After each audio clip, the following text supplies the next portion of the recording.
Pessoal, bom dia. Vamos dar continuidade então às nossas aulas, capítulo 9, Cultura e Ideologia. Espero que vocês tenham ido bem na PS, em todas, não só na minha, né? O mais rápido possível eu vou estar postando essas notas e fechando. Lembrando que qualquer dúvida vocês podem perguntar, fiquem à vontade, certo? O capítulo de hoje ele é essencial, ele traz um conceito novo para a gente. O capítulo passado a gente já definiu e trabalhou a ideia de cultura. Hoje ele traz a ideia sobre o que é a ideologia, né? O que esse termo significa e quais as consequências da definição do termo para a sociologia. O capítulo 9, ele traz como, na sua abertura, na sua discussão inicial, a contradição e as repercussões sobre o tema ou sobre o conceito de ideologia transferido para a publicação do livro chamado Mein Kampf, ou A Minha Luta, de Adolf Hitler. Tá? O livro foi escrito na década de 1920, quando Hitler estava preso na Alemanha, na Alemanha, antes ainda de ele estar no poder. Esse livro, Mein Kampf, ele é o livro da ideologia nazista e como eu posso dizer, daquilo que os nazistas acreditavam, daquilo que eles queriam como poder e como forma de organização da sociedade, naquilo que eles acreditavam como mito da superioridade racial e da expansão do território alemão, da ideia de um novo Reich, né, que seria o que o Hitler vai implementar. Esse livro, na década de 20, depois que o Hitler sai da prisão e ele é publicado, ele ganha grande circulação dentro da Alemanha e outros países da Europa. E depois, na década de 30, o Hitler é eleito, ele consegue assumir o poder e colocar em prática as suas ideias, né?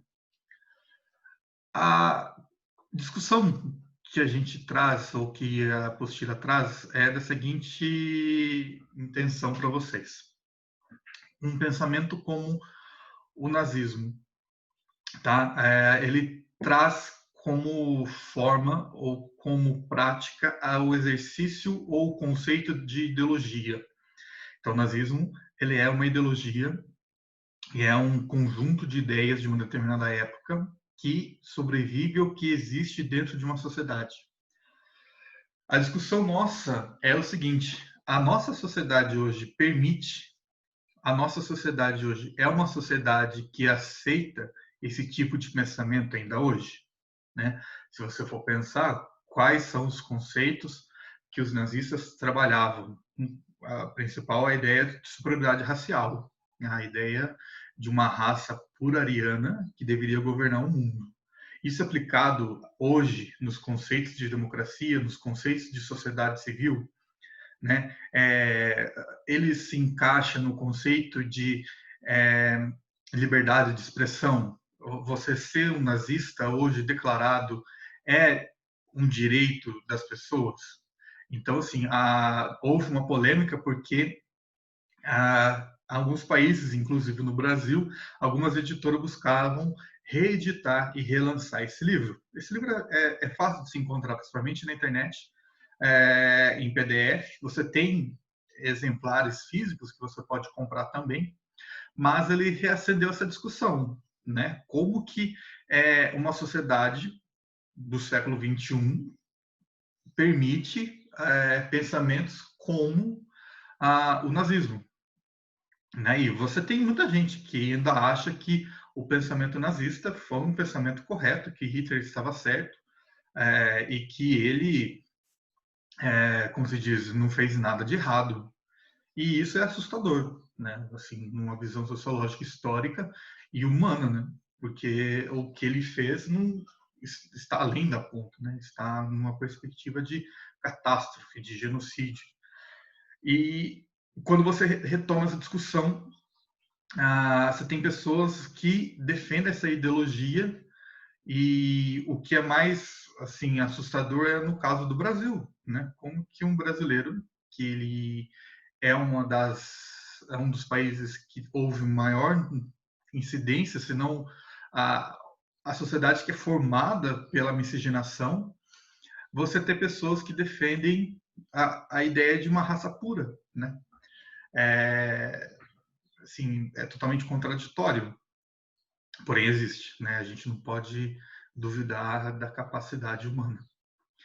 Mas então, para vocês entenderem essa concepção inicial de ideologia, né? Esse conjunto de ideias, mas que a, a nossa tradição, né, a nossa concepção de sociologia e de história, a gente tem que entender o seguinte, que determinados pontos, né, determinados pensamentos, eles já não são mais aceitos, né, eles já são, de certa forma, ultrapassados. Eles são, de certa forma, é, isso já assim, não excluídos, eles são trabalhados, mas eles não são mais aceitos numa sociedade. Então você fala assim, não, eu sou nazista, e eu quero ter o direito de ser nazista. Não, meu amigo, você está cometendo um crime, você é preconceituoso, né? E a sociedade de hoje ela não aceita mais esse tipo de comportamento. Existem grupos que fazem esse tipo, existe. Existem sociedades que são mais rígidas com relação a tipo de punição? Sim. Se você for na Alemanha e fizer uma saudação nazista, você é preso. Você não sai de lá nunca mais. Entendeu? No Brasil, o pessoal parece que não liga. Parece que tá, beleza, o cara tá fazendo fundação nazista, faz swastika em qualquer lugar e tá tudo certo. Bem, é assustador. Mas, é, porque às vezes, também é assustador porque às vezes a pessoa que faz, ela realmente ela não conhece aquilo que ela tá fazendo. Ou ela viu em algum lugar, ou ela assistiu 2, 3 documentários, assistiu um filme e, nossa, e ficou fissurada com aquilo, né?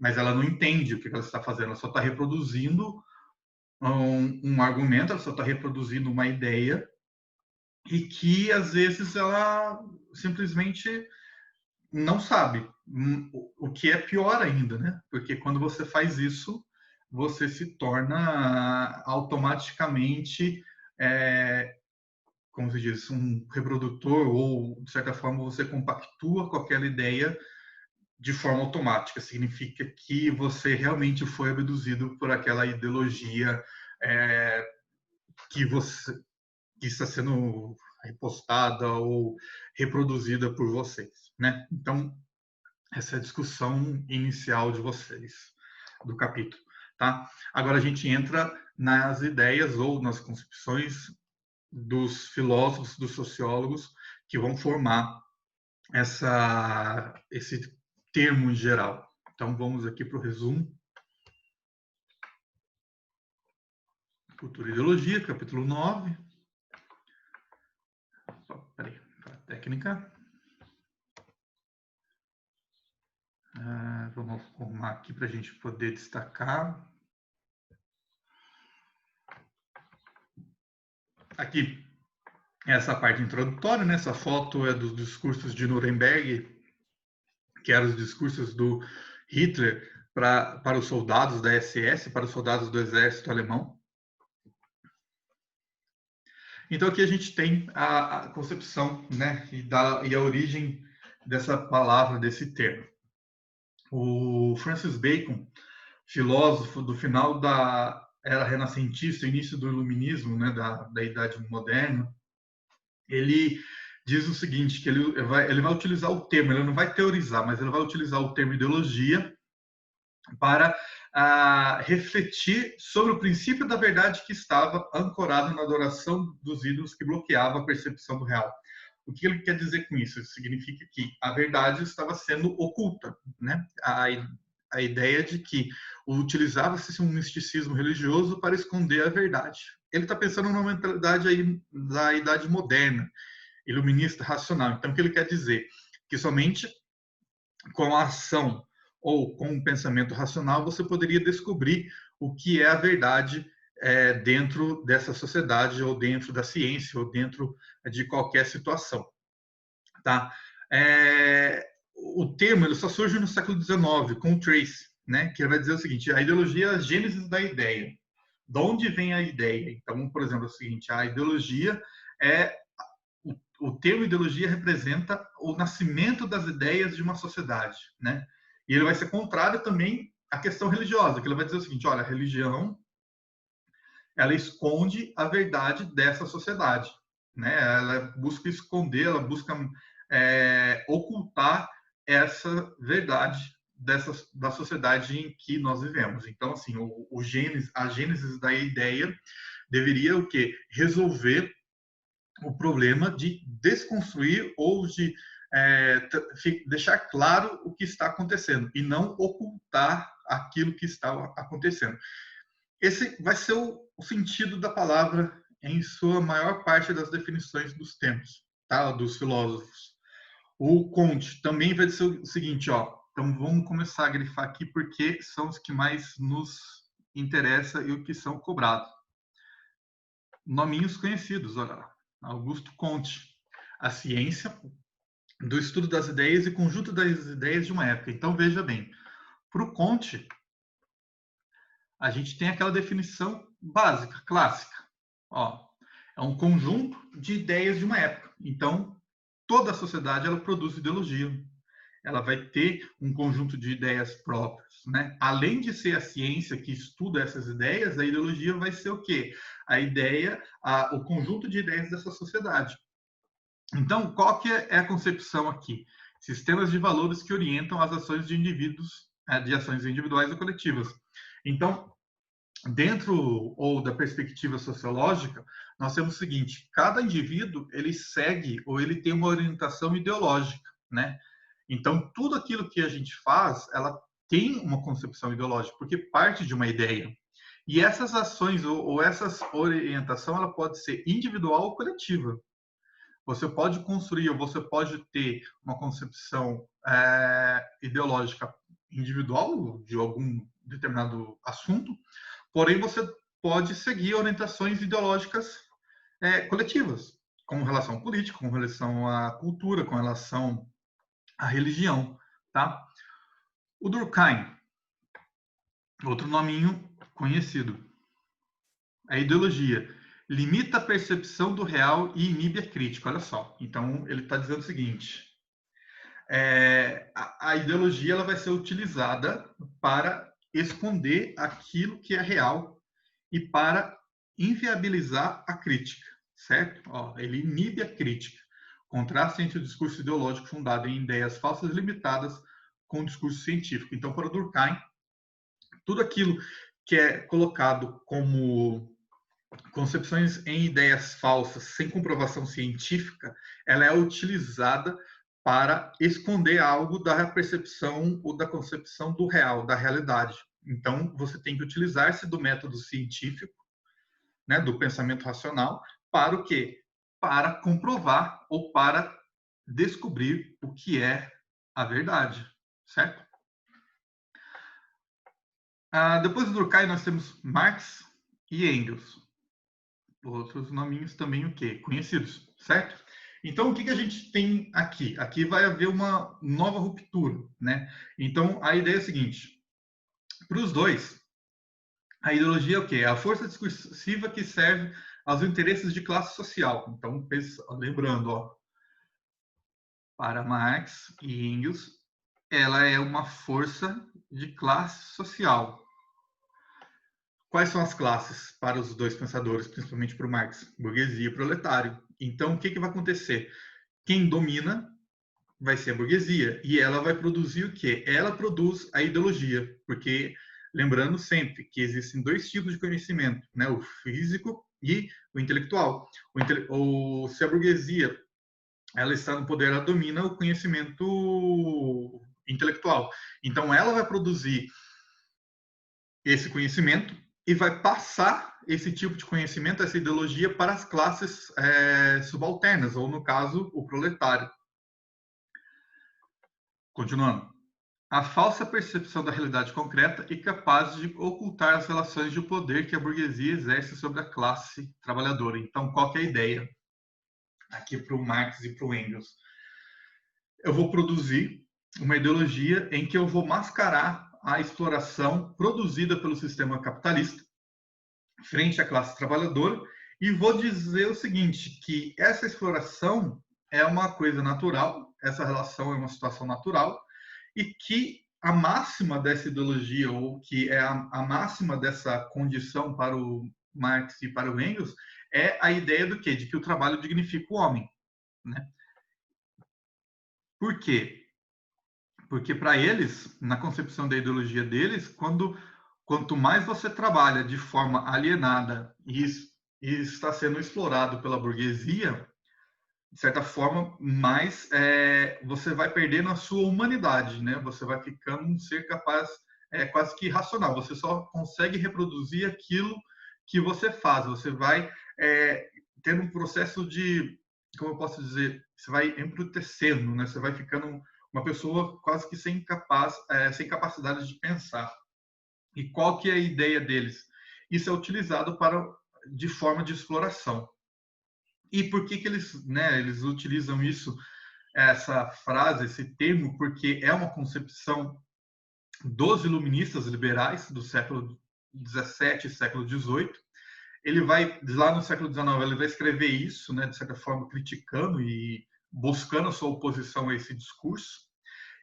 E a gente tem essa frase, ou uma frase parecida, na entrada do campo de concentração de Auschwitz, na Polônia. Tá? Só que ela não está o trabalho dignifica, mas ela está escrito que o seguinte: o trabalho liberta. Né? Então, assim, a ideia do que de que eles estavam ali para trabalhar, mas na verdade, se você for pegar toda a história sobre o contexto de nazismo e campos de concentrações, a gente sabia que eles estavam ali, que eles iriam trabalhar até a morte. E nunca mais sairiam dali. Poucos sobreviveram, né? Então, essa talvez é a principal concepção de ideologia utilizada, tá? De Marx e Engels. Essa é uma delas. É importante saber de Comte, Durkheim e Marx e Engels. E a última, nós temos é de Gramsci, tá? Então, outro nominho, esse nome é novo para vocês. Fácil também, não tem erro. O Gramsci, ele vai ter uma nova visão sobre o conceito de ideologia, tá? Ele tem uma linha de pensamento seguida do Marx, né? Ele é um marxista. Ele vai ser preso durante o contexto do fascismo na Itália, por ser membro da resistência italiana.